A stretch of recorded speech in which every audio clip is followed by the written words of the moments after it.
My name is George John Jordan. Thomas Aquinas Hayward. I'm the fried chicken man, the good optimist, the young blood Tony Sparks called the black Justin Bieber.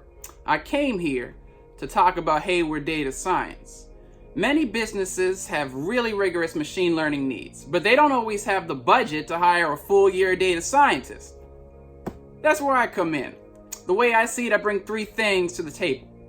Number one, my coding is very strong. I've learned from some of the best at Google. In fact, if you go to HackerRank, I'm tied for number one worldwide on the SQL leadership board.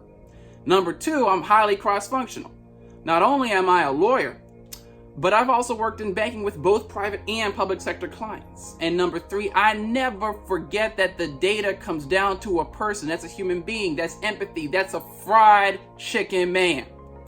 Rotisserie chicken is the kind of person who comes in with a logistic regression, gives you the coefficients, but you wanted a fried chicken man to tell you how to interpret the log odds. And remember, you can be a fried chicken man, woman, or them. It's just a state of mind. Thank you.